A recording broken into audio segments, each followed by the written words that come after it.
A warm dusk bled across the narrow sea as the waves lapped at the black sands below Dragonstone's cliffs. Tyrion Lannister stood alone on a damp parapet, the hem of his crimson doublet whispering against ash-dark stone. The air smelled of salt and soot, carrying faint echoes of gulls circling overhead. Behind him, Dragonstone's courtyard buzzed with distant voices, unsullied centurions drilling in disciplined silence, Dothraki riders teasing their steeds into whinnying half-circles. All the while, the great castle exhaled the low growl of dragons settling into rookeries, scored by ancient Valyrian flame. Tyrion's mind, sharper than the sea wind, lingered on the scent of smoke and the soft roll of the tide. Every detail felt heightened, as though the world had paused to weigh him on some invisible scale. Ever since the bells of King's Landing ceased their mournful echo, whispers had turned to thunder. Daenerys Targaryen had reclaimed her birthright by right of fire, to the sound of melting stone and screaming innocence. The small folk no longer spoke of her as the breaker of chains. They muttered, quietly, furtively, about the dragon queen who burned children where they ran. Tyrion's bones trembled each time the memory surfaced, ash falling like snow, the shuddering timbers of the Red Keep collapsing upon itself, and a child he might have saved, clutching a woolen doll as flames consumed her breath. His titles felt hollow now. Hand of the Queen, Dwarf of Casterly Rock, once the cleverest man in the Seven Kingdoms. Cleverness had failed him, and failure weighed more than iron. At dusk's edge, lights stirred in the shallows of Blackwater Bay. Fishermen guided lamplit skiffs toward jetties that had once moored the royal fleet before wildfire turned masts to matchsticks. Tyrion watched their progress, fascinated by ordinary courage. How did these men rise each day to do simple, necessary work with the memory of dragons scorching their dreams? Humanity's quiet persistence wounded him more than any sneer from his father ever had. In those flickering lanterns, he saw a city's heartbeat. Weak, arrhythmic, but stubbornly alive. Footsteps scuffed the stone behind him. Soft, deliberate. Tyrion did not need to turn to know it was Davos Seaworth. The Onion Knight paused a respectful distance away, rough hands folded behind his back, a silhouette etched against fading purple sky. "She has summoned the War Council," Davos murmured, voice low, as though the walls themselves might betray them. "Says there's unrest in the Reach. Lords Tarly and Rowan joined scowling in her halls come morning." Tyrion sighed. More scorched earth to pacify. Another province made to kneel by fear instead of fealty. Davos shifted uneasily. "We had hoped for mercy after the bells." His missing fingertips twitched at the memory of fire. "Folk hope for many things, I suppose." "Hope," Tyrion echoed, letting the single word drift on the wind until it dissolved. "Sometimes I wonder whether hope dies quickest in the hearts of the wise, or whether wisdom is merely the corpse of hope dressed in reason's clothes." Davos' mouth curved in something not quite a smile. "You speak like a man foreseeing storm tides, Master Hand. If you see danger, name it. Best to reef sails before masts crack." For a beat, Tyrion said nothing. The hush between them brimmed with unsaid truths. At length he whispered, "I see a storm that will drown every shore from Sunspear to the Wall. I fear we sail at its eye." He imagined the painted table in the council chamber, ringed by eager advisors who believed dragonfire an all-purpose solvent for descent. Grey Worm's face, carved of vengeance, Missandei's absence, haunting every silence. Jon Snow, Aegon, by blood, trapped in a labyrinth of honor, guilt, and doomed loyalty. And Daenerys herself, eyes shining with the conviction that destiny had chosen her and no other, to redeem the world by remaking it.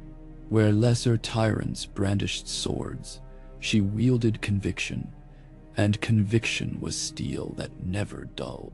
A sudden churn of wings rose from Morak Moor. Rhaegal's green shadow glided across the courtyard, yellow eyes glinting as he hunted seabirds in twilight. The dragon's presence punctured any illusion of safety. Even this conversation, hushed on an outcrop above crashing waves, felt perilously close to treason. Tyrion's knuckles whitened on the parapet. "Tell me, Davos," he began, voice cracking like ice and wine. "In your long years following kings and queens, have you ever seen a sovereign turn from the path once blood seals it?" Davos stared at the horizon. Stannis burned his own blood. When the snows melted, he marched anyway. Some roads have no forks, my lord. Tyrion nodded, the weight of that brutal wisdom sinking into marrow. Then we must carve a new road, lest we all choke on cinders. The Onion Knight's breath fogged. 5 days hence, she sails for Old Town. Word is the Citadel shelters lords fleeing her justice.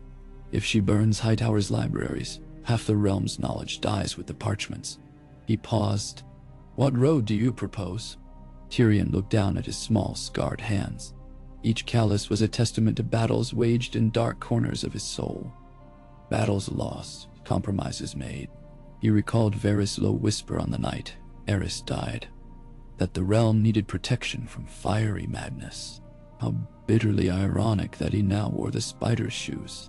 "We start with words," he answered slowly, "and pray we need not finish with daggers." Davos inclined his head, a silent benediction for impossible tasks. Then he left Tyrion alone with the sea and the unending roar of conscience. That night the council chambers stank of molten wax and burning oils, candles guttering in wrought iron sconces around the painted table. The glow threw monstrous shadows against battle-scarred walls as lords and commanders took their places. Daenerys emerged last, gliding through the doors in a gown the crimson of spilled hearts, her silver-white hair braided in the old Valyrian manner. Jon Snow walked at her side, his expression remote, as though his soul lingered on some frozen battlement far to the north. When they halted at the table's edge, the room fell so silent, Tyrion could hear the dragons breathing over the ramparts. "My friends," Daenerys began, voice soft yet edged, "news reaches us that Old Town harbors traitors and whispers of rebellion. The Hightowers shelter lords who once bent the knee." As she spoke, she traced the coastline on the map with a slender finger, leaving an invisible scorch path. "We will not allow seeds of treachery to take root. At dawn, we sail. Rhaegal and Drogon will join us from above." Tyrion studied faces around the table. Jon Royce frowned, jaw clenching beneath his beard. Davos' eyes flickered briefly toward Tyrion, an unspoken plea. Across from him, Grey Worm stood rigid, murderous calm radiating like heat. No one dared dissent. Tyrion felt the noose tightening around every throat. He cleared his own. "Your Grace," he began, keeping his tone deferential, "Old Town is densely packed, second only to King's Landing. Its libraries house scrolls older than Aegon's Landing. Burning it risks obliterating knowledge that could guide better rule. Might we consider a display of strength short of conflagration? A blockade, perhaps? Cut them off. Force part." A hush swallowed the chamber. Daenerys' violet gaze lanced him. "I will not delay destiny to soothe cowards, Lord Tyrion. Fear is sometimes mercy, if it spares later pain. No delirium. Chinese delay about all. But fear," Tyrion countered, daring a step nearer the table, "can birth deeper hatred. The Reach still mourns the Tarleys at Highgarden. If we offer them diplomacy, we might keep grain flowing north this winter. All Westeros remembers when dragons last burned Old Town. Plague followed in the wake of ashes." Daenerys lifted her chin. "Those who do not remember their oaths invite fire. I will not rule a realm that dares plot my overthrow." Her voice hardened. "This council is adjourned." Chairs scraped back, cloaks swept. Tyrion bowed as she left. He felt Jon's eyes find him, tragic, dark, rimming with the same doubts he dared not voice. Yet the Northmen followed Daenerys into the corridor, like a shadow chased by sunset, bound by love, by duty, or perhaps by resignation. When the chamber emptied, Tyrion reached for a decanter of arbor gold left forgotten at the rim of the map. He drank deeply, burning his tongue to sear away panic. If Daenerys torched Old Town, the realm would revolt. House Hightower commanded the faith's respect, and the faith roused small folk better than banners. Sparrows would rise, lords would gather, and Dorne would reconsider its tentative alliance. The realm would fracture again, worse than after Robert's rebellion. One dragon queen would sit upon rubble. A hand brushed his sleeve. Tyrion startled to find Sansa Stark, silent as snowfall, her auburn hair veiled by a hood. She had slipped in after the council ended, accompanied by one trusted guard who kept watch at the door. Sansa's presence on Dragonstone was nominally for alliance. In truth, she'd come to measure the queen who claimed her brother's loyalty, even his name. "My lady," Tyrion whispered, offering the half-empty goblet. She shook her head. Her eyes were frosted crystal. "She means to burn Old Town," Sansa said, setting each word like a chess piece. "And you mean to stop her?" Tyrion smiled bleakly. "Would that I possessed such power. A dragon's breath obeys its rider." She stepped closer, voice dropping. "Sometimes riders fall." He flinched at the cold practicality beneath her moral poise. Sansa, who had once been naive, now calculated survival like a master of coins. "Kinslaying is cursed," he warned. "Regicide, worse yet, for a tyrant who replaces a tyrant." "I did not speak of killing," she answered. "I spoke of falling. Dragons can be turned, or riders persuaded to yield." She paused. "Jon listens to her still. But he listens to you as well." Tyrion looked away. "Jon sees only honor, his, hers, the realm's, telling him truths he fears could shatter the pieces still holding him together. Yet without him, none will stand between flame and innocence." Sansa reached into her cloak and drew forth a sealed parchment. "Master Vulcan sent this by Raven. Reports from King's Landing. Famine looms, not just rubble. If Old Town burns, grain reserves will vanish. The city will starve by autumn. I leave tomorrow for Winterfell. Jon must hear this before he sails." "Man," Tyrion accepted the parchment. "And if Daenerys forbids him audience?" "That," she said, eyes glinting, "is why he needs you."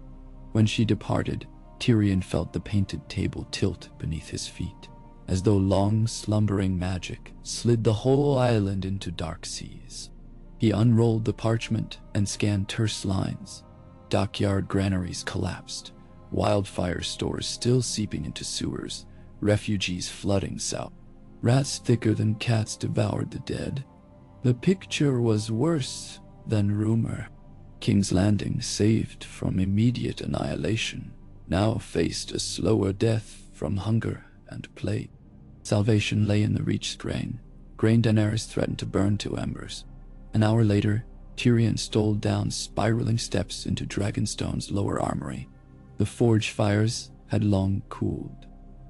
Only stray embers glowed among anvils.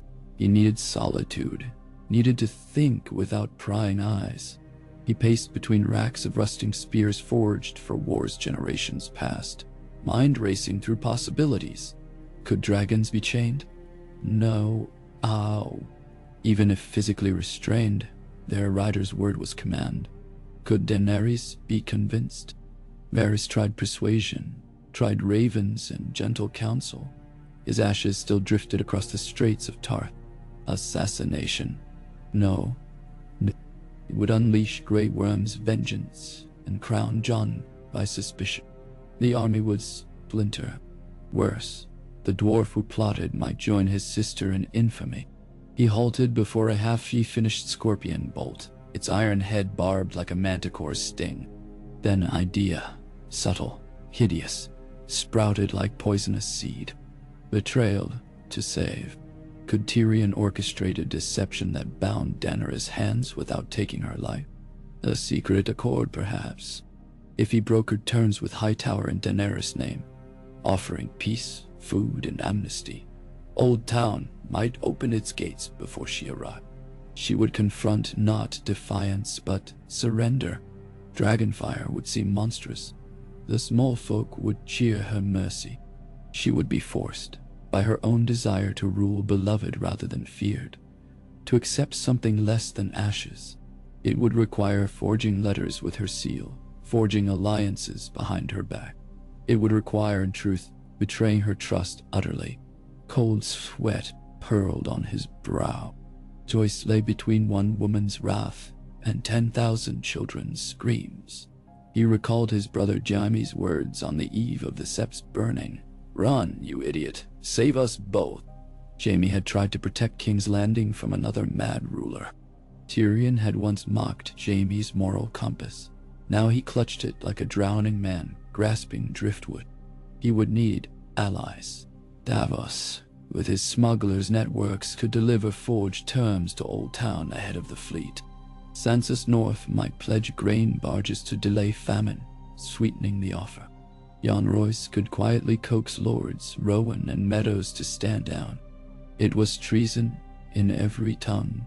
Yet if success meant no fires lit Old Town sky, perhaps history would judge kindly.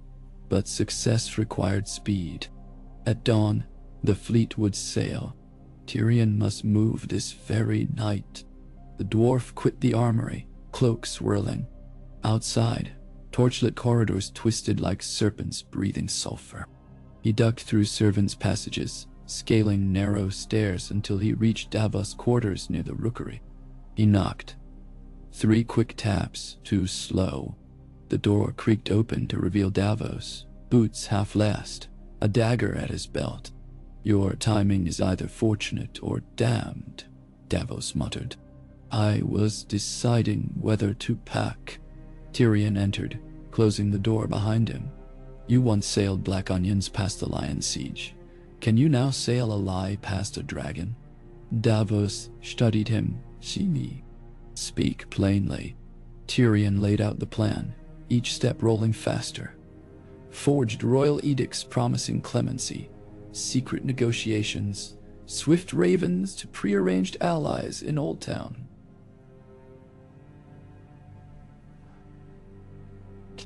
Davos' eyes shone with alarm, but not disbelief. "You'll need a seal," Davos said. "The Queen's."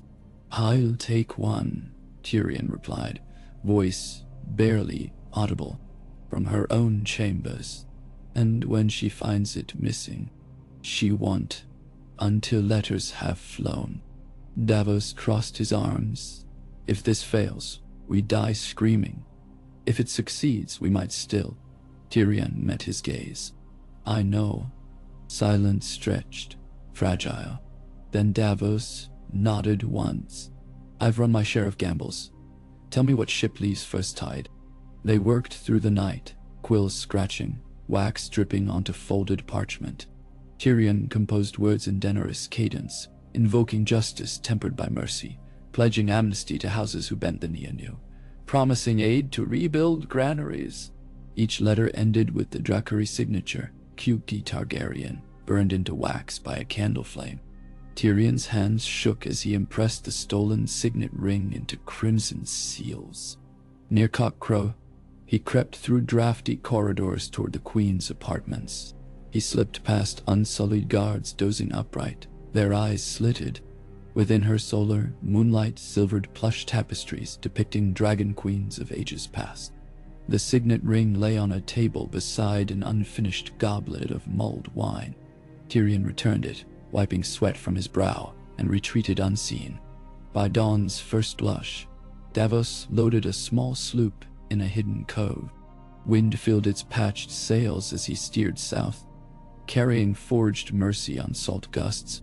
Tyrion watched from an overhang, heart thudding with each beat of the gull's wings. He felt like a man who had yanked on a lion's tail, and now waited to see whether the beast noticed. 3 hours later, Dragonstow's fleet unfurled sails of crimson and black, while drums boomed across the harbor, echoing like distant thunder. From the main deck of the flagship, Daenerys stood statuesque, dragon soaring overhead. Jon Snow lingered near the prow, ghost by his side, gaze clouded. Tyrion, cloaked in quiet guilt, boarded last. The planks quivered beneath him as ropes were cast off. The first arrow had left the bow. Soon, he would discover if its flight struck salvation or ruin. As the fleet slipped beyond Dragonstone's lee, mist shrouded the channel. Tyrion kept to the stern rail, watching the fortress recede until its towers became black teeth against the sky. Was this how Varys felt, quivering between loyalty to a ruler and loyalty to a realm? The spider had died proclaiming faith in Tyrion's judgment. The weight of that faith pressed heavy as chainmail soaked in oil. Come nightfall, lanterns swayed across decks. Tyrion retired to his cabin, but sleep skittered like mice beyond reach. He unstoppered a flagon of Volantine-spiced wine and stared at the candle's flame. Betrayal, he reflected, was less a single act than a slow erosion, principle dissolving grain by grain, until only necessity remained. He had crossed a line, and lines, once crossed, rarely shrugged back into place. A crash startled him. Jon Snow thrust open the cabin door, face pale as new-fallen snow. He held one of Tyrion's forged letters, broken seal, parchment trembling. "What is this?" Jon demanded, voice wrought. Ice knifed Tyrion's spine. He rose slowly. "Where did you find the—" "In my cot," Jon answered. "Slipped beneath the blankets. You thought you could hide this?" Heart rippled beneath his fury, like embers under frost. Tyrion's mind raced. Someone on Davos' sloop must have feared interception, had delivered a copy to Jon, or perhaps a deckhand loyal to the Queen had intercepted another raven already. Regardless, discovery came sooner than planned. "Read it," Tyrion said, though Jon clearly had. "We have days before Old Town. You know what she intends." Jon's hand tightened on the parchment. "And you intend treachery." "I intend to spare children from—" Tyrion stepped forward. "Listen to me." "No." "True." Jon shook his head, dark curls damp with sea spray. "I've listened to lies enough. I stood beside her at King's Landing. I believed it necessary. And I watched mothers turn to ash at my feet. I will not watch it again." His voice cracked. "But betraying her without her knowing? That is not the way." "Then what is?" Tyrion whispered desperately. "Tell me, Lord Snow. Tell me how to halt a storm with empty hands." Jon's shoulders sagged under ghosts of battlefields. "We speak to her. We show her truth. If she refuses," his throat bobbed, "then we act together, openly." "Well, maybe." Tyrion saw a man clinging to honor like debris after shipwreck. Yet honesty might doom them both. If he confessed now, Daenerys' wrath would ignite before Old Town. The fleet could turn back toward King's Landing, or unleash Drogon upon this very ship. And Jon, poor, noble fool, would stand in the path of dragonfire unflinching, trusting love to shield him. "Give me the letter," Tyrion said quiet. "I will explain everything, but not here. Let us wait until we anchor off Old Town's coast. Let events play out. You said you will not watch a city burn again. Neither will I. Trust me this once. If my way fails, I will stand beside you, openly." "Naaman, did he?" Jon closed his eyes. In them Tyrion saw the weight of oaths, Night's Watch, Stark honor, Targaryen blood. At last, Jon handed him the parchment. "You have 2 days, imp, then we speak. No more secrets." Tyrion nodded, swallowing relief. 2 days. In 2 days, Davos letters would reach Old Town, and maybe surrender would greet their sails. Or maybe betrayal would greet his neck with a noose. Stars wheeled overhead. The ship creaked onward through black water flecked by silver foam. Tyrion lay awake, listening to waves slap timbers like distant applause for tragedies yet unplayed. He dreamt of bells tolling, of children laughing, of dragons screaming against chains forged of mercy. Dawn spilled rose-gold light across deck planks when cries erupted from the crow's nest. A raven circling close, scroll case gleaming. Tyrion's pulse hammered. He hurried upward as Grey Worm retrieved the bird and carried it to the queen. On the quarterdeck, Daenerys unfurled the message. Sea breezes snapped her braid as she read. Her jaw stiffened, lips curving into a slow, disbelieving smile. Tyrion forced himself calm and approached. "Your Grace?" he ventured. Her violet eyes, bright with shock and fury, pinned him. "My hand," she said, voice icier than the shivering sea. "Explain why a raven from Old Town claims surrender under terms I never offered." Time froze. Every sailor seemed to hush in collective dread. Tyrion opened his mouth to lie, but words crumbled. At last he said the only truth that mattered. To prevent needless death. A ripple of rage lit her gaze. "You forged my will." Grey Worm's spear lowered an inch. Jon appeared behind her, gripping his sword hilt. Tyrion's heartbeat deafened him, yet he pressed on. "The city kneels already. March in peace and be hailed as deliverer. Burn it, and you inherit graveyards and revolt." Daenerys inhaled, chest rising with raw indignation. "You conspire against your queen." "I serve the realm," Tyrion replied. "I serve people who cannot speak without their tongues burning on dragon breath. I beg you, accept the surrender." Wind beat Drogon's distant wings. For a heartbeat, Tyrion saw conflict flicker behind her anger, remembrance of Meereen's children she once spared, of slave collars she broke. Then her face hardened to stone. "Guards," she commanded. "Take the dwarf below. Chain him." Jon stepped forward. "Dany." She raised a hand. Not another word. Her voice sliced like shattered obsidian. "When we reach Old Town, he will watch from the deck, and he will see the price of treason painted in fire." Tyrion felt shackles clamp, wrists already raw. As he was dragged away, he looked back at Jon. The Northman's eyes brimmed with silent apologies and unspoken vows. Tyrion nodded once, acknowledging shared guilt, shared duty. The game, once made of words, had entered its final act, scripted in blood and flame. The cell reeked of brine and tar. Through a slatted porthole, Tyrion glimpsed only gray churn. He tested chains, finding little give. His mind raced. Letters succeeded too well. Surrender arrived too soon.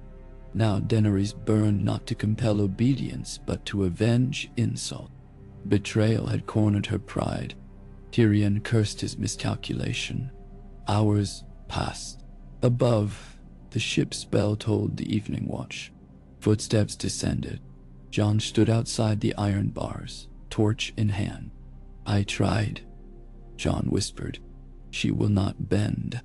Tyrion managed a wry smile. "You and I share that flaw."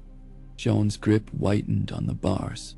"There is still time. Dawn tomorrow, she rides Drogon for Old Town's harbor. Rhaegal remains with the fleet." Tyrion's thoughts flicked to the scorpion bolts stored below deck, to wildfire casks in holds of supply ships. He calculated distances, velocities, possibilities. If a bolt struck a dragon mid-flight, whatever happened, innocents beneath would die.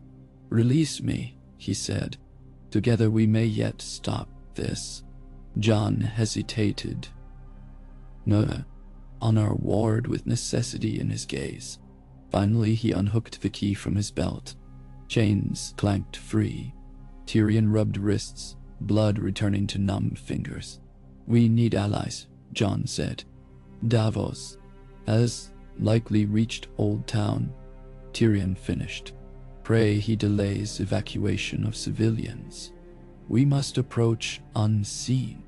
He grabbed a midnight cloak from a peg. Have you still the knack for quiet rowboats? In Blackwater? Always. They stole onto deck. Moonless night cloaked the sea. Lanterns doused. Grey Worm patrolled forward, unaware. Jon lowered a longboat with creaking pulleys. Tyrion scrambled down rope netting. They plunged oars and rowed, hearts drumming. Behind them, the fleet sailed silver beneath starlight, oblivious to fugitives on the waves. Hours later, hush blanketed them as Old Town's lights glittered across bay waters. Unburned, peaceful, praying for mercy that might not come. Tyrion lifted his gaze to the tower of the high towers, beacon shining. A promise, or perhaps a eulogy. The die was cast.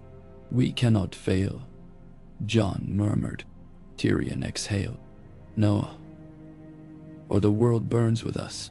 Oars dipped. Night swallowed their vow. A frail human sound against the vast roar of dragons hunting dawn. Moon-white spindrift curled around the prow as Jon and Tyrion guided the stolen skiff through Black Crown Reach. They kept the oars feather quiet, letting ebb tide pull them beneath the fortress bluff that guarded Old Town's harbor. Above, the colossal high tower rose like a candle of granite and glass, its beacon lantern flaring each time waves slammed rock. Every flare painted their faces, the bastard kingling hardened by heartbreak, the dwarf haunted by arithmetic of lives, and then darkness wiped their expressions clean again. Fog drifted low, muffling gull cries, deafening their world to everything but breath and heartbeat. Tyrion inhaled wet salt until it stung. A shiver ran the length of his spine, equal parts cold and foreboding. The painted table's carved coastline had felt abstract. Here, the air reeked of tar, fish guts, and fresh-baked bread from unseen ovens. Real people. Real hunger for dawn markets. Soon, Drogon's silhouette would loom against that very sky. Tyrion pictured children chasing skipping stones along the quay at sunrise. Stones suddenly eclipsed by a dragon's blazing shadow, and he ground his teeth. Jon shipped the oars and let the boat drift. We cannot simply walk through the gates, he murmured. Davos will have arranged something. Tyrion replied, though uncertainty gnawed him. He always paid more attention to smuggler tunnels than portcullises. As if summoned, a faint light winked at the base of the cliff. 3 quick flashes of shuttered lantern. Davos' old code from Blackwater days. Jon eased the tiller toward the rocky spur. Moments later, the keel kissed hidden sand. A slim figure in hood and oilskin emerged from a crevice, lantern hooded. Davos stood. She thought you might need the back door, lads, he whispered, helping them drag the boat above tide line. Never known a hand who didn't fancy secret entrances. Tyrion embraced him, relief near giddy. Tell me your ravens flew. They did. Old Town's septons and maesters argue surrender in the high towers, vaulted halls this very hour. Lord Leighton received your terms and means to present them at dawn before the Beacon Council. Non,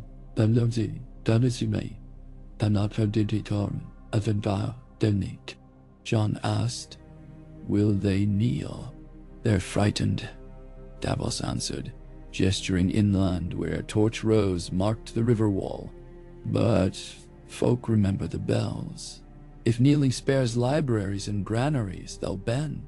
Then we must show Daenerys the white flag before she loses Drogon, Tyrion said. Can you deliver us to Lord Leighton? Aye, but quiet. Davos produced grey cloaks lined with salt-stained wool. Hightower's guards permit few strangers after dark. We'll pass you for scribes come to copy star charts. No. They squeezed through the cleft, ascending a twisting stair hacked in living rock, surf roaring below. At the top lay a postern gate choked in ivy. 2 guards in green and silver tabards forewarned. Let them through with wary nods. Beyond glittered Whispering Street, narrow and cobbled, where scholars once traded moonstone for manuscript. Now it sat near deserted. Candlelit windows glimmered above shuttered stalls. Only a stray cat slipped between baskets of drying whelk. Their path wound into Winewater Square, heart of Old Town's merchant quarter. Tyrion's keen eye tallied signs of siege preparedness. Barrels braced against shuttered doors, cartloads of salted beef stacked beneath canvas, archers pacing rampart. Yet no panic, only purposeful hush, as though citizens prayed they would wake and find Dragonfire a nightmare. The high tower's main gate loomed, carved Obrun interlaced with weather-worn runes. Inside, spiral stairs corkscrewed skyward through marble tunnels lit by silver sconces. They climbed for what felt like miles, boots echoing in sacred hush. Along inner walls, frescoes depicted the battle isle's founding. Daenerys the Dreamer pointing east, her prophecy ablaze. Tyrion marveled how conquerors and prophets shared the same iconography, sweeping gestures toward fate. Near the observatory level, Davos halted outside bronze-shod doors. Lord Leighton convenes with maesters, he whispered. Best you speak plain. The man prizes learning above bloodline. He may yet believe the Dragon Queen redeemable. Jon's jaw flexed. We'll make him believe we are. They entered a domed chamber beneath translucent crystal where lantern constellations mimicked night sky. Scrolls lay stacked like driftwood around a table shaped as an 8-pointed star.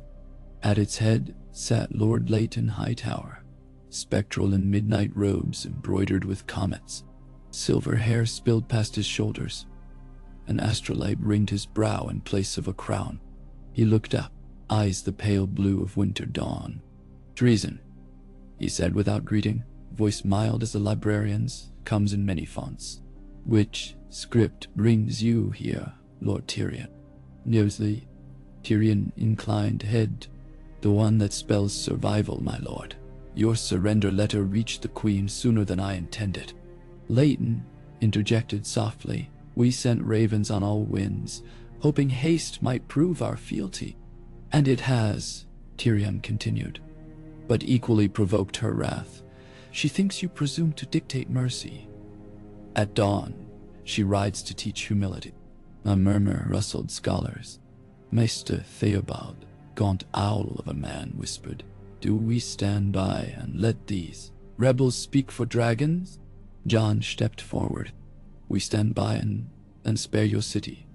My name is Jon Snow, or Aegon Targaryen, some say, Theobald snapped.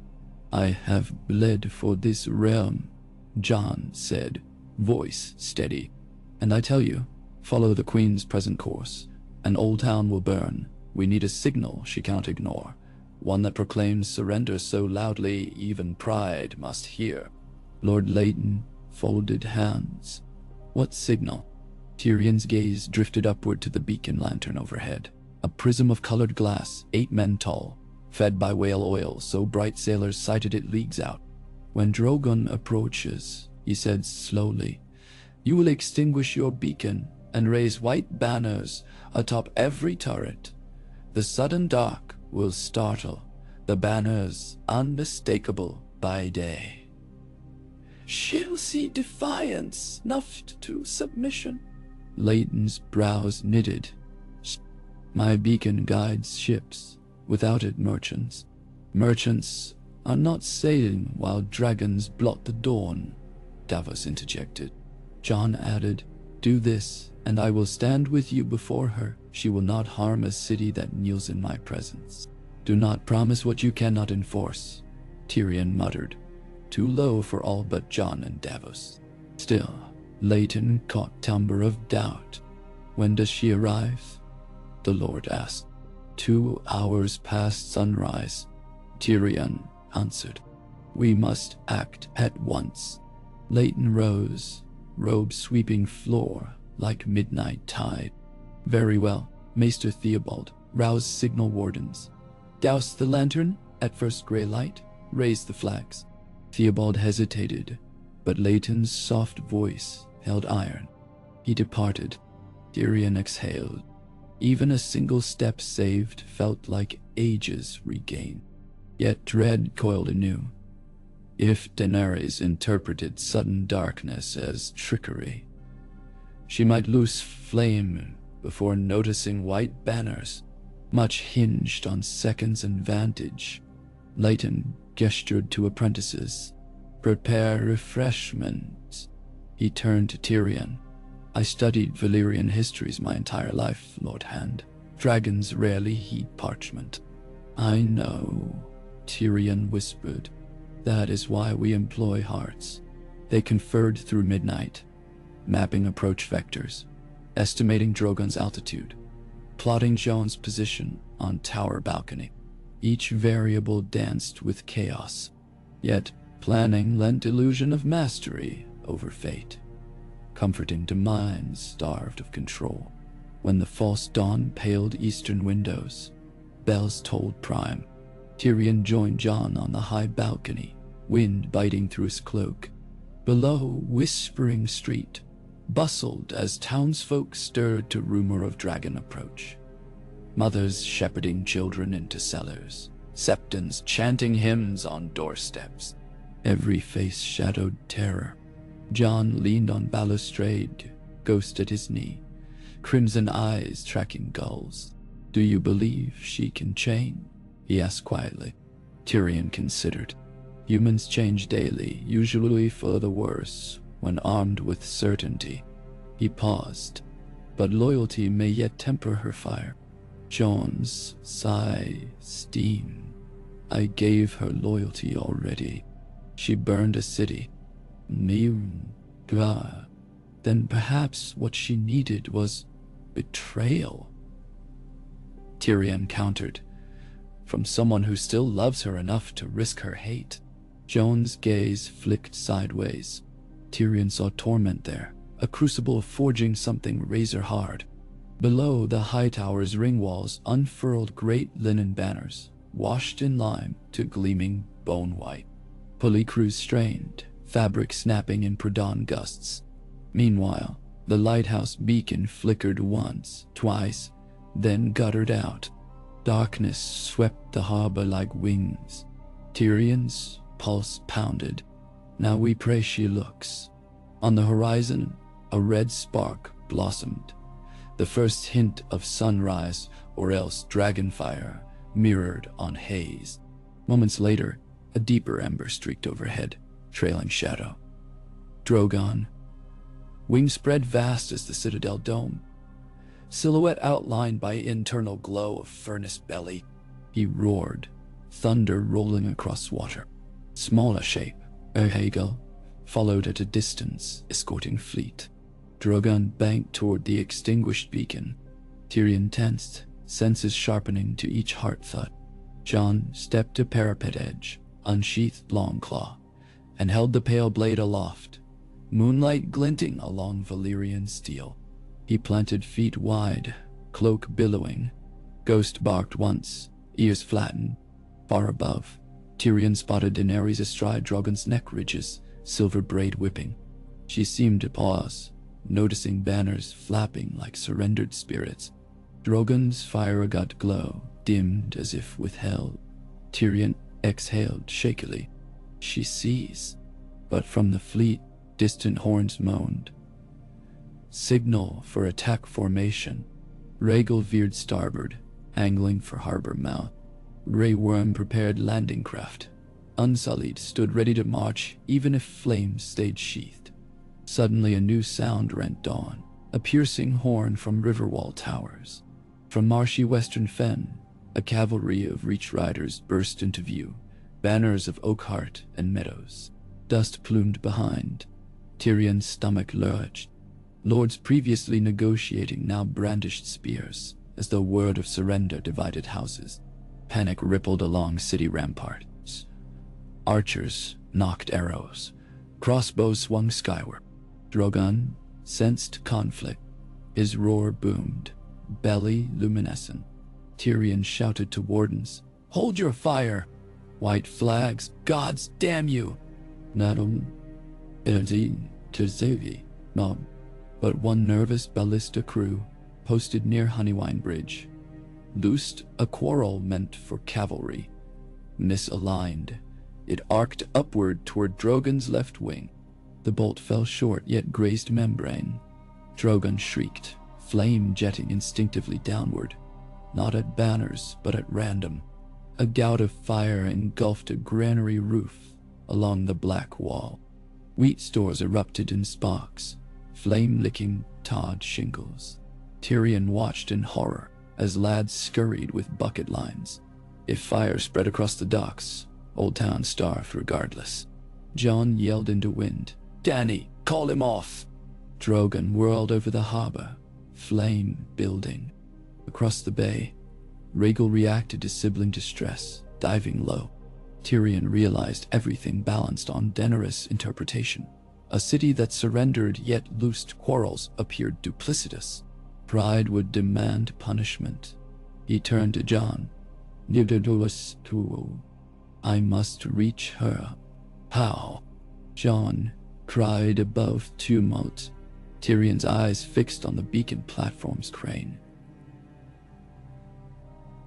A wooden jib used to hoist oil casks to lantern level. Coiled rope thicker than his wrist dangled beside a crank drum. "Lift me," he ordered. "You'll burn." "Then douse her anger with my ashes," Tyrion snapped. Before courage wavered, he scrambled onto beam, clung as Jon hauled crank, raising him like bait for a hungry sky.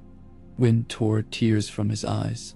He waved wildly, golden hair streaming beneath hood. Drogon circled.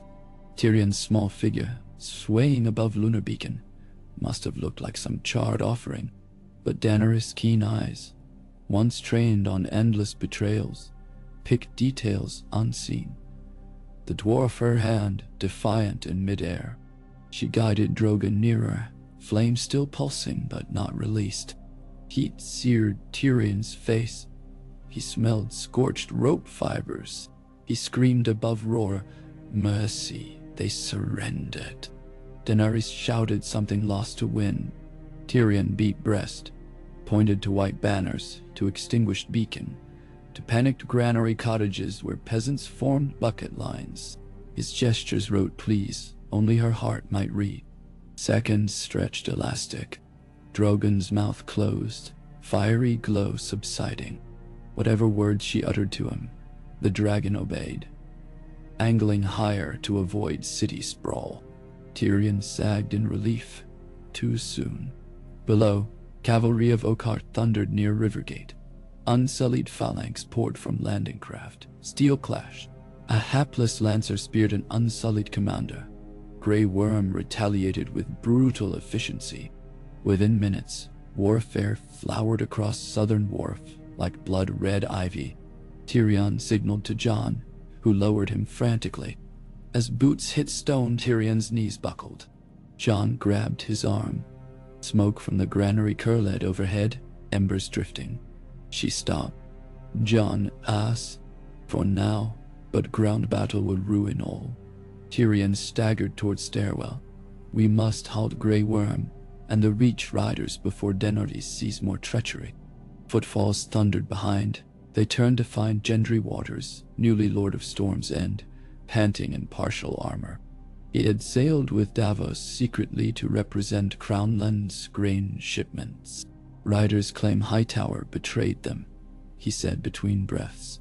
"They swear surrender terms forged to lure them into chains." Tyrion cursed. Rumor seeded by someone who profits from chaos. Jon's brow furrowed. Cersei loyalists, Iron Bank agents. Doesn't matter, we quell it. Tyrion pivoted. Gendry muster dockyard smiths, bang anvils, drown horns. "Jon, come with me to the quay. We speak directly to Grey Worm." They descended tower stairs 2 at a time, ghost loping ahead like white lightning. Near Harridan Quay, Unsullied spears glittered in shield wall. Advancing. Opposite, Oakhart knights reformed along Warehouse Row. Bodies already littered cobbles. Tyrion pushed through frightened fishmongers, shouting, "Parley! Parley in the name of the Queen!" Unsullied held formation. Grey Worm, helm off, eyes hard as obsidian, stepped forward. "You have no command," he said flatly. Jon planted long claw tip on stones. "I do. She appointed me protector of the realm in her absence." "Stand down." Grey Worm's stare flicked to Tyrion. "Traitor. Orders are to secure city. You secure only death," Tyrion snapped. "Look!"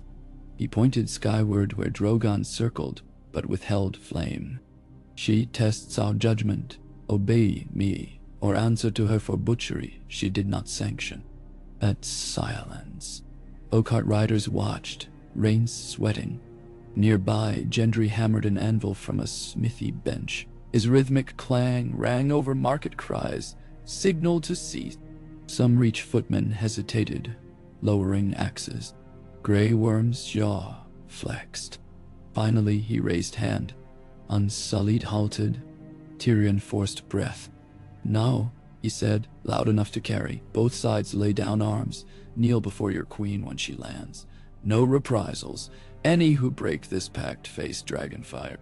His voice cracked on last word, but authority carried.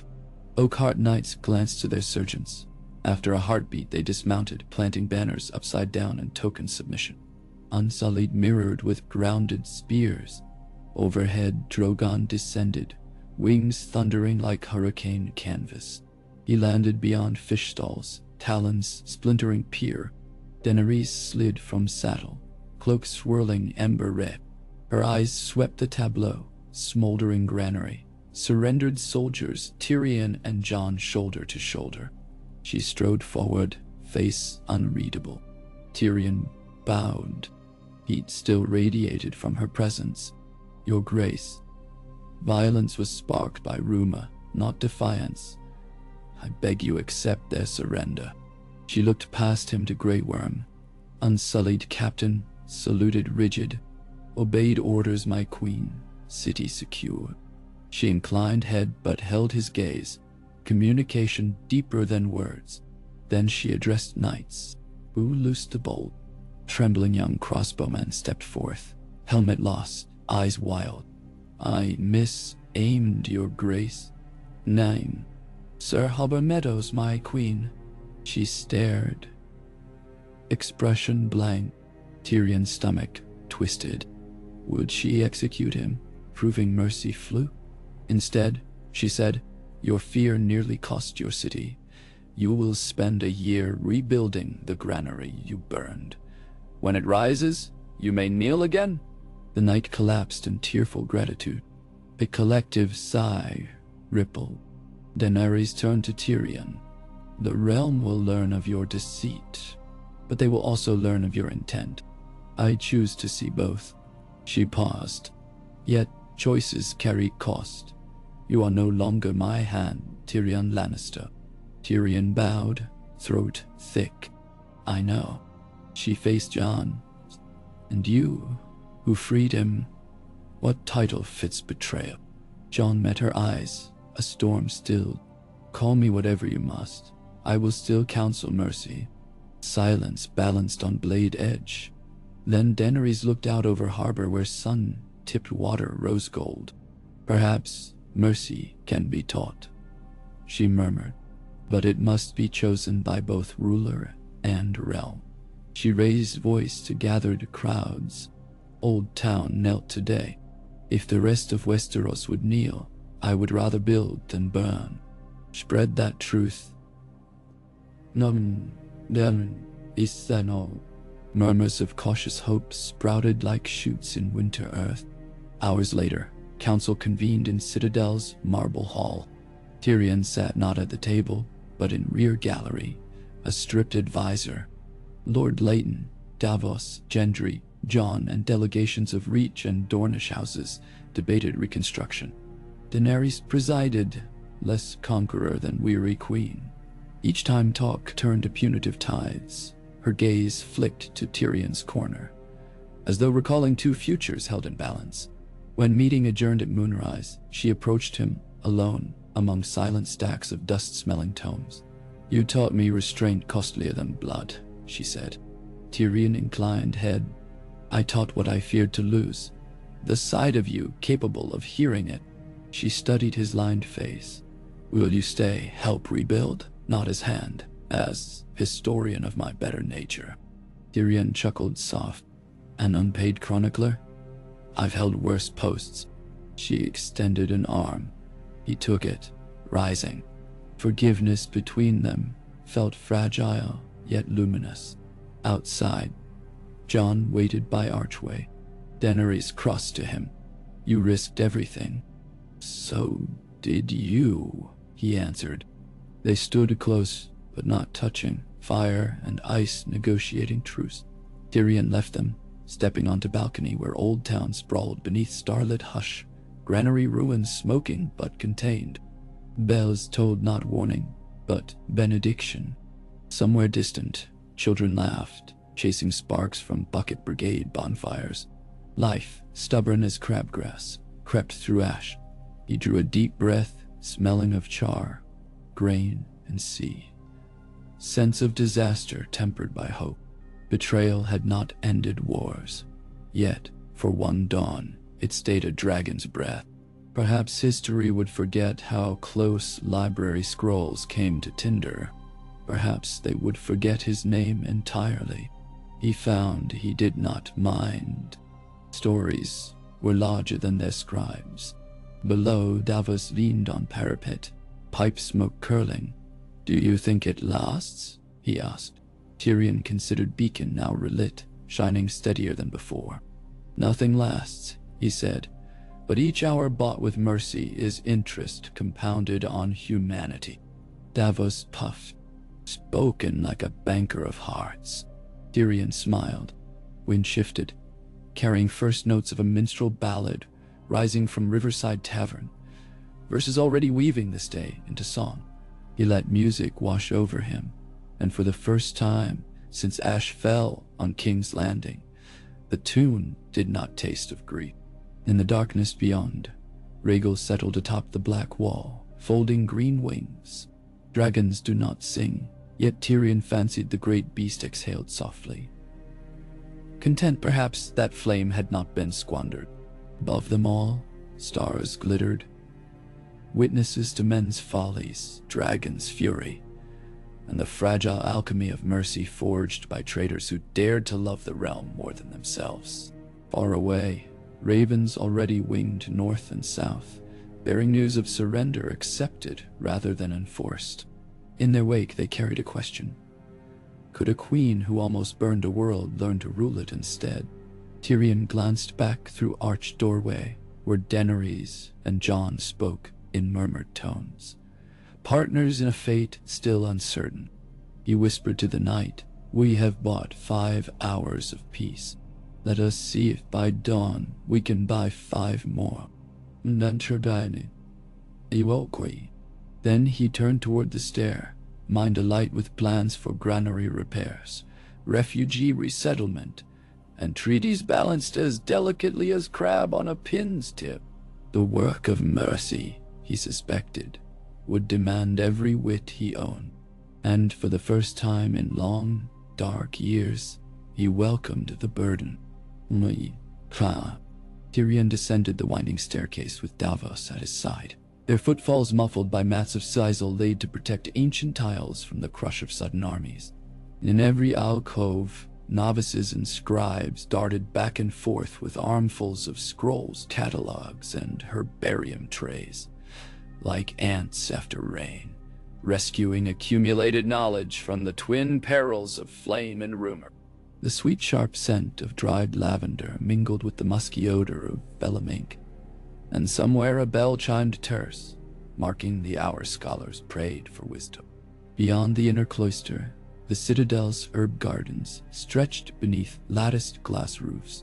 Tyrion halted, astonished by the eerie calm that lay like dew upon rose of pennyroyal and night blooming Sirius. Maesters in gray and white glided between beds, clipping sprigs for healing tonics. The city's hush, he realized, was not silence born of fear, but the held breath of a realm balancing on mercy's edge. For the first time in years, Westeros' future was not decided by a sword stroke or dragon scream, but by conversations in drafty halls. Frail as spider thread, hope held. Davos cleared his throat. Gendry's smiths are ready to refit the granary roof. We need seasoned oak and pitch. Leighton's quartermasters can't spare enough cots. Then we borrow them from the faith, Tyrion replied. The Starry Sept stores pilgrimage carriages by the dozen. Have them stripped to frames. Lash the oak into skids. Offer indulgences to any Septon who complains. Davos chuckled. Only a Lannister would bribe holiness with holiness. Even gods enjoy leverage, Tyrion said, especially gods of abstract morality. They re-entered the inner keep, climbing a stair branching toward Old Town's riverwall. Halfway up, Tyrion paused at a lancet window. Outside, the Honeywine ran silver beneath sunrise, barges bobbing where nets once dangled. Across the water, throngs of refugees gathered at makeshift soup kettles, ladled by Citadel novices. Tyrion's gaze drifted to the black wall, scars left by Drogon's accidental blaze. Charred beams sagged like ribs of some colossal beast, but civilians already formed bucket chains, passing wet clay into plaster gaps. He felt a surge of fierce pride. These people had seen horror and still chose order over vengeance. He vowed they would not be betrayed. At Stair's summit, a narrow door led to a solar, repurposed as Daenerys' temporary council chamber. The space smelled faintly of cinnamon candles and newly sanded map tables. Jon stood inside, speaking with Grey Worm in murmured Valyrian. Their tone was civil but taut, tension coiled in their shoulders like drawn bowstrings. When Tyrion entered, conversation halted. Grey Worm's obsidian eyes fixed on him, assessing not hatred now, but wary appraisal, as one might watch a blade too sharp to store unwrapped. Daenerys occupied a high-backed cedar chair near an open casement. Sunlight gilded the silver in her braided hair, setting it aglow like living mist. She looked up, and something unreadable flickered across her violet gaze. Tiredness, perhaps. Or a newborn trust, not yet sure of itself. "Tyrion," she said, voice neutral but not cold. "The maesters tell me the granary embers are cooling. Casualty rolls? 34 charred, most lightly," Tyrion replied. 7 dead, 3 unsullied, 4 reach riders. Jones and Grey Worm's ceasefire spared hundreds. A tremor crossed her expression. She nodded once. "Your plan to requisition Sept carriages, approved. See that the faith receives an accounting. I will not have them say I pillaged. No duh." "As you wish," Tyrion said. Grey Worm unrolled a parchment. Fleet patrol reports sails bearing krakens from the Shield Isles, 3 longships under Ironborn colors. They withdraw west. Daenerys' gaze sharpened. Yara Greyjoy swore fealty at Dragonstone. This reeks of Euron's scattered reavers, testing weakness. She tapped table. "Dispatch Regal with 2 galleys. Shadow them to pike if needed." Jon spoke quietly. "Rhaegal's presence alone may frighten them home." Tyrion cleared his throat. "A dragon hunting raiders along every coast is unwise. The realm already fears excess. Instead, send a raven to Yara. Let her prove loyalty by quelling kin." "Nurse, Daenerys considered, then inclined her head. "Send a raven." Grey Worm frowned but dipped quill. Tyrion read the soldier's silence. Dragons struck fear, but letters changed minds. For an army bred to obedience, politics felt like a shield of cobwebs, beautiful, fragile, and suspect. Perhaps that was good. Suspicion bred vigilance. A knock sounded. Lord Leighton entered, followed by Maester Theobald and an impossibly tall woman in sunflower-embroidered gown, Leighton's daughter Melora, called the Mad Maid for her alchemical obsessions. She carried a leather tube capped in brass. "I bring the Dawnbreak Edict," Leighton announced. "Our council convened through the night. Old Town offers full submission, provisions enough to feed King's Landing for half a year, and resources for rebuilding granaries across the Reach, on condition the Queen formally renounce indiscriminate fire." Tyrion tensed. So did Grey Worm. Melora produced the scroll, its wax seal imprinted with the Hightower beacon. Daenerys rose, accepting the tube. She broke the seal, unfurled parchment, eyes scanning. The hall stilled to a heartbeat's hush. Finally she said, "I renounce nothing that defended my birthright, but I will pledge restraint, and I will place these terms before a great council to be held at King's Landing in 1 month. Let the realm witness our compact." She rolled the parchment, handing it to Grey Worm. "Draft my reply." Leighton bowed. "Old Town will ready ships of grain within a fortnight." Daenerys returned to her chair. "See to it. You're dismissed." Once they departed, Jon released a breath. A great council. Daenerys' tone was measured. "If Westeros doubts me, let every lord gather and judge. I am queen by conquest and by right, but I would rule with consent." Tyrion felt hope flicker. It must include the North. "The North will come," Jon said with a glance that carried unspoken plea. Grey Worm snapped wax into a fresh seal. "Some houses will refuse peace. Then they choose irrelevance," Daenerys replied. But Tyrion sensed peril in such simplicity. He spoke cautiously. "Your Grace, consenting lords will bring armies to King's Landing. The city's shattered walls cannot host them. We need neutral ground outside the capital, fields of the Trident, perhaps." Jon shook his head. "Tully land's still healing from war. What of the Dragon Pit? Large, walled, symbolic." Tyrion grimaced. "Also collapsed in many places. Rebuild it," Davos suggested. Daenerys looked to Tyrion. "Can it be done in a moo's turn? If we throw coin at stonemasons like snow at a fire," Tyrion said. "Yes." She held his gaze.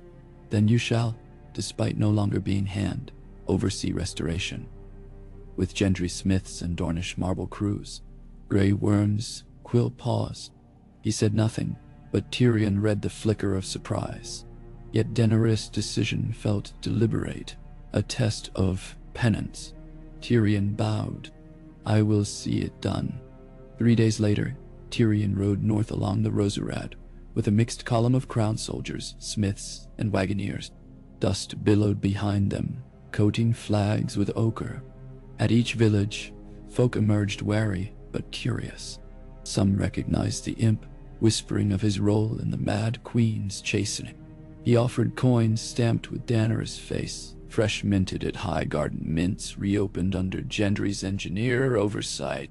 Children marveled at the dragon on one side, the broken chain on the other. Symbolism traveled faster than sermon. Near Bitterbridge, a ragged band of mercenaries blocked the highway, brandishing boar-painted shields. Tyrion's outriders bent bows, but he rode forward alone, cloak trimmed in crimson and black. "Iron-foot free spears," their bald captain announced, showing yellowed teeth. "Rode tall." Tyrion surveyed their mismatched spears. "Roads under crown protection. Withdraw and receive amnesty. Persist and face charges of high treason. I have 3 dragons within Raven Reach." He didn't, but confidence was currency. The captain spat. "Dragonfire cooks men, same as pigs." Tyrion produced a parchment bearing Daenerys' seal.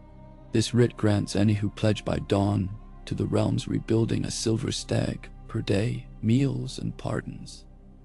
Choose profit over ashes." Murmurs spread among mercenaries. The captain eyed his restless men, hungry, unpaid since Highgarden fell. Finally he growled, "We'll take the writ." Tyrion gestured his steward, who documented names. The road cleared. As they rode on, Davos chuckled. We've conscripted more men for her than she could with threats. Mercenaries follow coin, Tyrion said. Coin follows stability. Outside Longtable, they halted where masons shaped limestone blocks destined for dragon pit arches. Tyrion met Master Mason Olidor, a bull-necked man whose hands resembled quarry hammers. Plans unrolled across a makeshift desk. We'll brace the collapsed vaults with iron trusses, Olidor said, tapping drawings. Dragons perched above shall strain them. I need triple blacksmiths. Hire ironfoot spears, Tyrion replied, writing promissory notes. Also request purple heart timbers from summer islanders through Old Town's docks. Strong. Flexible. Shipyard master owes Davos a favor. Davos raised brows. That favor being I didn't slit his throat when he smuggled warp wood to King Stannis. Tyrion winked. Debts age well when ripened by gratitude. For a fortnight, they shuttled between quarries, smithies, and charred King's Landing. Tyrion rarely slept more than 3 hours, fueled by arbor brandy and relentless lists. He met with Septon guilds to fund orphanages, with Pentoshi bankers to refinance royal debt, with surviving city watch captains to integrate unsullied patrols. Each meeting felt like threading a needle while standing on a deck in storm seas. One misstep and all unraveled. But progress showed. Streets once clogged with rubble now thrummed to hammer chorus. Merchants reopened stalls around the Red Keep's slag gate. Children's laughter returned, shy but defiant. One dawn, as Tyrion crossed the ruined cobbler's square, he saw a potter boy molding tiny clay dragons, setting them on ledges in silent prayer for protection. The sight tightened his throat. He purchased 3 with his remaining coins and placed them at the reconstructed gatehouse altar. Small acts, he told himself. Built cathedrals of allegiance. Northwind whipped through King's Landing on the eve before Lord's Assembly. The Dragon Pit, once a haunt of shattered bones, stood reborn. Ribbed arches of purple heart timber soared skyward like frozen waves, inlaid with iron tracery that glinted bronze under torchlight. Sandstone benches ringed a central dais framed by marble columns salvaged from ruined manses. Above, the vault lay open to sky. Masons lacked time to roof it, but Tyrion insisted openness symbolized transparency. The chill air would remind every noble that complacency grew cold quickly without the fire of vigilance. Tyrion paced the dais, rehearsal scroll in hand. He'd drafted an agenda with Maester Gorman, a sharp-tongued scholar from the Reach, balancing grievances, grain allotments, and questions of succession laws. First item, confirm Daenerys as sovereign by a claim of assembled great and lesser lords. It seemed straightforward, yet politics devoured straight lines. He expected 3 houses at least to object. Manderley, Royce, perhaps Karstark. He prepared counters. Words would be his spears. Footsteps echoed. Sansa Stark approached, cloak of winter-white wool swirling. She surveyed the pit, nodding approval. You built a court from ruin, she said. With borrowed coin and sleepless nights, Tyrion replied. He gestured benches. Your seat is second tier, near Dorne's envoy. I trust the proximity won't ignite new wars. Sansa smirked. Dorne detests burning as much as ice. We'll manage. She stepped closer, voice softening. I received your raven about the free spears. Clever. My brother will arrive tomorrow. Tyrion looked up. Does the North intend to bend the knee? Sansa's gaze traced the iron vault. Jon's heart leans to peace, but northern lords value independence earned through blood. If Daenerys offers them respect, they may swear, yet remain wary. Wary is wisdom's candle, Tyrion said. Better than blind loyalty. Sansa's eyes warmed, remembering some older bond. Your clever words saved Old Town. The North does not forget. They stood in companionable silence until a distant horn boomed. Ships entering Blackwater Bay. Lords arrived already. Duty tugged. Tyrion bowed and left to meet the first convoy. The next day dawned crisp, banners rippling under pale sun. A procession of carriages, banners, and mounted knights wound through King's Landing's propped-up streets, converging on the Dragon Pit. Citizens lined avenues, some cheering, some silent. They had witnessed such parades before. Robert's victory, Joffrey's wedding, Cersei's triumph. Each ended in ruin. They hoped, but hope wore armor of skepticism. Inside the pit, benches filled slowly. Lords Tarly and Rowan among reach. Jon Royce in bronze plate, Lady Asha Greyjoy representing Pike, a kraken cloak clasped by silver hook. Prince Coran, Martell in sun and spear brocade. Even old Walder Frey's distant grandniece, Lady Marissa Finn. Tension bristled like static. Tyrion, at his place near the dais edge, watched alliances shift by seating. Northmen clustered beside Valemen. River lords near Tully banners. Reach lords central, yet uneasy. Horn blasts heralded the queen. Daenerys rode Drogon low over the pit, wings stirring cloaks into whirling banners. She landed on outer ramp, dismounted with fluid grace, cloak snapping. Drogon settled atop a new perch of iron-bound stone beyond the arena, looming silent, a warning cast in scale and fang. Jon entered beside her, followed by Grey Worm and Missandei, spared from execution by Cersei in this timeline, thanks to an earlier prisoner exchange negotiated by Tyrion months ago. Missandei's survival tempered Daenerys' grief and perhaps her rage. She now walked with scroll case and quill, ready to chronicle. Daenerys climbed dais steps. Tyrion struck his cane thrice on marble. Lords and ladies of Westeros, Her Grace Daenerys Stormborn of House Targaryen, first of her name, breaker of chains, protector of the realm. Murmurs rippled, some approving, some derisive at the long style. Daenerys surveyed assembly, chin high. She began, I stand before you not as conqueror alone, but as steward of a realm nearly consumed by war. I freed slaves across the narrow sea, yet I burned King's Landing. I cannot erase that fire. I can only vow henceforth to wield flame as last resort. I call upon you now to forge with me a realm where justice tempers power. Me. She paused, letting words sink. Who challenges my claim? A hush. Faces shifted. Tyrion's pulse thudded. Then Jon Royce rose, voice rumbling. House Aaron recognizes your authority, provided regional laws stand and taxes be levied by fair counsel. Daenerys inclined head. Granted. Lord Manderly stood next. The North demands recognition of its self-rule, subject to the crown for defense, coins, and foreign treaties, but free in internal justice. Before Daenerys could answer, Jon stepped forward. As Warden of the North, I second my lord's words. Gasps erupted. Some southern lords bristled. Was this secession? Tyrion's heart hammered.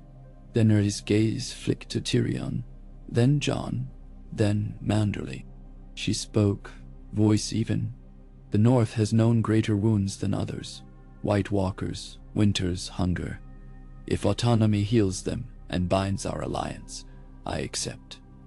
With concessions, northern levies shall aid realm in dire threat, and the Queen's road remains free passage. Manderly bowed. Applause swelled from northern benches. Tension eased. Prince Martell stood. Dorne enjoys centuries of autonomy. Ratify our rights as you did the North's. Daenerys smiled slightly. Dorne fought dragons once and won. Let us not estrange you again. Accept it. Lords relaxed. Tyrion sensed momentum shifting toward consent, but politics never yields easily. Suddenly, Lady Amarisa Frey rose, face taut. I object on grounds the Queen's fire destroyed innocent life in King's Landing. Frey blood lost 3 daughters that day. Who compensates houses with no crimes? Tyrion stepped forward. A tribunal will hear all restitution claims, funded by new royal treasury and grain ties. Empty promises, Amarisa sneered. I move no crown be placed until debts repaid. Murmurs. Grey Worm's hand drifted to hilt. Daenerys answered coolly, and if the crown remains absent, who keeps realm united while debts tallied? You. Lord Frey was no stranger to unpaid oaths. Snickers rippled. Amarisa blushed, subsiding. Tyrion exhaled. Yet another voice rose, this time Lord Tarly. My queen, you executed my father and brother. I have accepted stewardship of House Tarly but demand acknowledgement of their honor. Posthumous pardons. Now, do this. Daenerys' face tightened. Memories of smoking corpses flickered behind her eyes. Tyrion braced for refusal. Instead, she spoke with measured regret. I condemn them for refusing to bend the knee in war. War has ended. I grant them posthumous restoration of honor, though not titles. Let their sacrifice caution others. Let their sacrifice caution others. Tarly bowed, stunned. A wave of relieved whispers passed. At last Maester Gorman stood, official scribe mantle fluttering. We have heard petitions. Shall we take the vote of acclamation? No, Tonna. Benches shifted. Nobles rose. Tyrion watched each row. The Vale, North, Dorne, Riverlands stood first. The Reach followed. Even Lady Amarisa reluctantly lifted. Ironborn remained seated. All eyes turned to Asha Greyjoy. She rose slowly. The Iron Islands will bend if the Queen maintains our right to choose our own rulers and the Salt Throne tradition. Daenerys nodded. So long as raiding ceases against loyal coasts. Asha smirked. We'll take trade over blood if profit equals plunder. She rose. Cheers erupted. The vote, by thunderous voice, confirmed Daenerys. Tyrion's heart soared. The realm breathed as one. Gendry hammered a new mace onto marble. The sound clanged like a forge, birthing kingdoms. Missandei recorded. Grey Worm's posture relaxed a notch. Tyrion glimpsed tears glistening in Jon's eyes. Yet even victories birth new anxieties. As cheers subsided, a horn blast outside the dragon pit echoed. Doors swung open. A city watch sergeant hurried in, panting. He knelt. Your Grace, pardon the interruption. King's Landing docks aflame. Explosives hidden in grain barges from Volantis. 2 piers destroyed. No see me. Shock rippled. Daenerys' eyes blazed. Tyrion's gut twisted. Sabotage aimed to derail unity. He spoke. Maintain order. Guard the lords here. We cannot let panic undo counsel. Jon turned to Daenerys. Let me lead suppression efforts. She nodded. Grey Worm selected a cohort. Jon marched with them, long claw gleaming. Tyrion addressed assembly. Stay calm. This council remains seated until threat contained. I beg you, show the realm unity under fire. Murmurs steadied. Lords resumed seats. Daenerys paced dais, fury held in check. Tyrion slipped to her side. This reeks of Keyburn's leftover pyromancers or Volantine investors hedging with chaos. Allow me to investigate. She nodded curtly. Find the culprits. He departed with Davos, weaving through corridors to a vantage tower. Smoke plumed from docks, blackening sky. Yet he saw city watch lines forming, buckets passing, unsullied directing evacuation. Order survived, the true measure of rule. Davos squinted. Sabotage required insider knowledge. Dock manifest sealed. Tyrion's mind raced. Iron Bank emissaries landed 2 days ago. They fear debt forgiveness wiping interest. But Pyro is desperate. Could be Golden Company remnants. A scream below cut his thought. Crossed Snake Alley. A figure cloaked in midnight was fleeing. Crossbow slung. Tyrion pointed. There! Likely culprit. Davos whistled to watchmen, but the assassin ducked behind carts. Tyrion sprinted down spiral stairs, legs aching. Heart pounding in his dwarf frame, Davos following. They burst onto street as crossbowmen vaulted barrels, loosing a bolt that thunked into a shutter near Tyrion's head. He stumbled, regained balance, pressed on. The assassin dashed toward ruins of the Sept of Baelor, where collapsed masonry made labyrinth. Winded, Tyrion slowed. Davos surged ahead, throwing a knife. It missed, clattering stone. The assassin reached a rubble pile, scrambled up, but at crest paused, blocked by Ghost, snarling white, who leapt from shadows. Startled, the figure slipped, tumbling down slope. Davos was upon him, blade at throat. Tyrion arrived, gasping. He yanked Hood back. Pale young man, hair singed, eyes slit-pupilled like wildfire adder. Recognition jolted Tyrion. One of Qyburan's alchemists, thought dead after Cersei's defeat. The captive spat green phlegm. The Dragon Queen thinks she can tame fire. Fire obeys no master. Tyrion's voice ice. Who sent you? Empty ideology bores me. The flame itself, the alchemist hissed. Eris dream reborn. Burn them all, he said. You stopped him once. You cannot stop the echo. Tyrion signaled watchmen. Take him. Secure black cells with maester oversight. No wildfire vials. Turning to Davos, he murmured. Extremists worship chaos. This won't be the last. We must root cells in every harbor. Mayon. Davos wiped knife.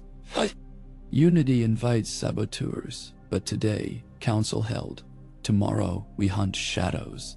Night cloaked the city, but the dragon pit remained lit by warding torches. Lords departed in guarded convoys, yet many left envoys behind to finalize treaties. Missandei scribes drafted charters of grain quotas, tax redistributions, ship levies. Tyrion, drained, collapsed onto a bench outside the pit, sipping watered wine. The fires at docks were quenched. Casualties remained minimal. Footsteps approached. Jon. He sat beside Tyrion, both silent a while. At last Jon said, You chased an arsonist through ruins. Your legs seemed shorter but faster than most. Tyrion chuckled wearily. Terror extends stride. Jon rubbed temples. When Daenerys accepted northern autonomy, I felt weight lift. Yet new burdens settled instantly. Power's ledger has no blank columns, Tyrion said. Pay one debt, inherit 3 hidden charges. Jon leaned back, staring at stars. Do you trust her now? I trust her capacity to listen when forced, Tyrion answered. But trust requires vigilant counsel. That means you, me, Sansa, Davos, even Grey Worm. Together, we temper extremes. Wouldn't that it be? Jon nodded. And if one day she stops listening, Tyrion swirled a cup, wine glinting, blood dark. Then we remind her, firmly, why she chose to be Queen of Hearts, not Bones. Treason, if necessary. He exhaled. But until that day, let's build a world that makes treason unnecessary. Jon's mouth quirked. You still speak in riddles. Riddles keep dull men guessing. They shared a tired laugh. Overhead, Drogon roared softly, enormous silhouette against moon. It no longer sounded like a threat to Tyrion's ears, but a sentinel's promise, a monstrous guardian leashed by conscience, not fear. In weeks that followed, Reconstruction accelerated. Grain convoys replenished storehouses. Queen's Landing, renamed by common tongue, grew vibrant. Tyrion oversaw projects, aqueduct repairs, sewer clearing, marketplaces reopened. He established a tribunal chaired by Samwell Tarly, newly appointed Archmaster of Peoples, to adjudicate war grievances. Compensation funds drew from seized Lannister gold and Iron Bank settlements, negotiated by Davos Silvertongue. Even Lady Amarisa Frey accepted settlement of fertile crown lands and a small city guildhouse, her bitterness tempered. An autumn festival celebrating harvest approached. Daenerys insisted each region send cultural displays rather than tribute, a subtle shift from feudal to federative ethos. Dawn promised fire dancers, North ice sculptors, Iron Islands storm drums. Tyrion conceived a masquerade finale, where nobles would mingle masked with small folk, glimpsing each other without titles. He drafted invitations heavy with mythic allegory, dragons meeting wolves under starlight. Yet shadows lingered. Reports of wildfire caches uncovered beneath Storm's End, sabotage attempts on granaries near Bitterbridge, Ironborn skirmishes with Braavosi traders, all pointed to a network of old loyalists to either Cersei or mad prophecy. Tyrion formed a covert cadre, dubbed the Lanterns, composed of former Varys spies, street children, and repentant Frey boys eager for purpose. They mapped tunnels, tracked smugglers. Slowly, conspiracy shapes emerged. An alchemist sect called the Ember Faith, worshipping cleansing fire. Their leader, a woman known only as the Cinder Queen, sent ravens penned in blood, promising conflagration to purify false peace. One mist-laden evening, Tyrion met Sansa atop the repaired Septome, far above city noise. They watched lanterns float along black water like tiny suns. Ember Faith cells in the Vale? Tyrion asked. A few, Sansa said. We've arrested mine workers trading niter. Their letters mention a red dawn, likely timed with harvest festival. Tyrion murmured. Imagine spectacle. Masks, crowds, hidden bombs. He shivered despite mild breeze. We must preempt. Sansa's gloved hand touched his arm. You bear every weight. Let others share. Treason taught me delegation, Tyrion said. But peace demands paranoia. He sighed. If only Varys were alive. He'd remind you spiders spin alone, Sansa replied gently. Yet webs strengthen when anchored to many beams. He smiled. And you, my eloquent anchor, will you dance at the masquerade? Perhaps, she said, cheeks coloring. If a clever dwarf asks. A gallows humor blossomed between them. Two survivors bound by scars and strategy. Tyrion realized affection sparked anew. Not the youthful infatuation of their ill-fated marriage, but mature respect. He tucked sentiment away. Another ledger entry. The festival day dawned with scented breezes, cloves from Dornish stalls, rosemary from Northmen roasting venison, and salty tang of Ironborn seafood stews. The city thrummed with color. Banners, ribbons, painted faces. At midday, Daenerys opened festivities from Red Keep balcony, wearing a surcoat of white and gold embroidered with chains broken at the chest. Her speech exalted unity. Then she descended to mingle without guards, trusting populace, a bold risk met with cheers. Tyrion, masked as a crimson cockatoo and a Sozai spirit of wit, navigated throngs, chalking mental notes of security. Lanterns in plain clothes monitored vantage points, unsullied patrolled rooftops. Yet danger often slinks beneath laughter. At sundown, revelers converged on the dragon pit for the grand masquerade. Torches, braziers, painted pillars in orange glow. Musicians played Dornish harp, fused with northern fiddle. Wolves danced with dragons, krakens with sun spears, identities blurred behind silk and feather. Tyrion spotted Jon near Daenerys, mask carved of white weirwood leaves. He conversed with Asha Greyjoy, wearing silver shark mask. Nearby, Sansa, donning Azura Direwolf, spoke with Lady Melora in alchemist sun motif. Daenerys, face half hidden by golden dragon mask, danced with Prince Martell. It felt like a dream of kingdoms unbroken. From balcony above, Grey Worm signaled Tyrion discreetly. 3 fingers closed, code for anomaly. Tyrion excused himself and followed stairs to service corridor. Grey Worm stood by a servant's door. Nostrils flared. Almond oil, he said. Tyrion sniffed. Faint, bittersweet tang used to stabilize wildfire. Danger. They pushed inside. Narrow passage, lined with amphorae of wine for banquet. Erend, a cloaked figure, knelt over crate, inserting green glowing vials into hollow bread loaves. Halt! Grey Worm barked. The figure whirled, female, hair red as coals, eyes gleaming fanatic zeal. The Cinder Queen. She flung vial. Grey Worm shielded Tyrion, catching glass. It cracked, liquid sizzling but not igniting, lack of resin catalyst. She darted through door to carriage ramp. Tyrion and Grey Worm pursued. They emerged onto exterior terrace, overlooking crowds. Fireworks cracked overhead. Festival effects, orchestrated by Melora. Perfect cover for explosion. The woman opened a satchel laden with wildfire jars rigged to cinder spark wick. She lit fuse. Daenerys will drown in holy flame, she hissed. Grey Worm lunged. She stabbed with concealed stiletto, slicing his arm. Tyrion grabbed burning fuse, stomping to douse. But sparks raced toward satchel. Panic surged. He recalled wildfire's volatile vapor.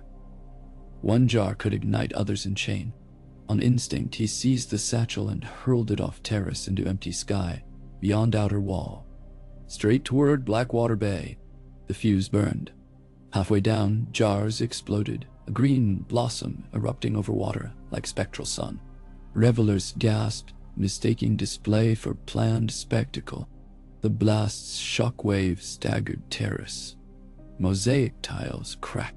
Tyrion toppled, scraping palms. Grey Worm subdued assassin, binding wrists. She laughed, blood trickling lip.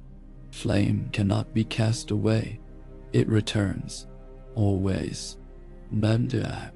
Grey Worm's eyes burned with urge to kill. Tyrion laid hand on his. Alive, she yields network. Reluctantly, Grey Worm nodded, dispatching guards. Below, Daenerys looked up, meeting Tyrion's gaze across throng. Realization dawned. Another saved calamity. She inclined head, a silent benediction of trust regained. 2 weeks later, the Cinder Queen's confession unraveled nodes of ember faith across the realm. Wildfire caches neutralized, conspiracies exposed, many arrested. The Great Council approved new laws restricting alchemy, mandating maester oversight. Tyrion established a pyromancer registry, answerable to crown and citadel, no vial brewed without recorded purpose. Daenerys reigned steady. She appointed Sansa Lady Chancellor of Northern Affairs, Gendry Master of Forges, Davos Lord Admiral, and Tyrion, refusing his request for anonymity, Royal Steward, Keeper of Treasury and Lore. Your pen saved more than your sword ever could, she said when he protested. Serve, write, and remind me who I strive to be. Tyrion accepted, heart lighter than he expected. In quiet hours, he penned a chronicle titled The Mercy of Dragons. Opening lines read, History remembers flames. Let it also remember the hands that banked them to embers, and the traitors who loved their realm enough to betray their queen. One winter twilight, he joined Jon and Sansa on the Red Keep balcony, overlooking a city now patched but humming. Snowflakes drifted on sea wind, rare in the capital. Jon watched them melt on Gauntlet, murmuring, if winter can greet summer's throne, Perhaps wounds truly heal. Sansa replied, healing is not forgetting. It is choosing another story. No, Tyrion sipped mulled wine. Then let us write chapters where dragons guard libraries, not torch them. Where kings kneel to queens, and queens to their councils. Where the realm's worst enemies are those who doubt peace. Jon smiled. A hopeful tale. Hope, Tyrion said, is the song even ravens cannot silence. He raised cup, toasting the falling snow, the silent city, the dragons roosting peacefully, to the next 5 hours of mercy, and all the hours after. They drank as evening bells tolled across spired rooftops, each peal echoing a pledge renewed. Far beyond, the last wildfire blossom faded to night, leaving only starlight, cold, ancient, and for tonight, unchallenged by flame.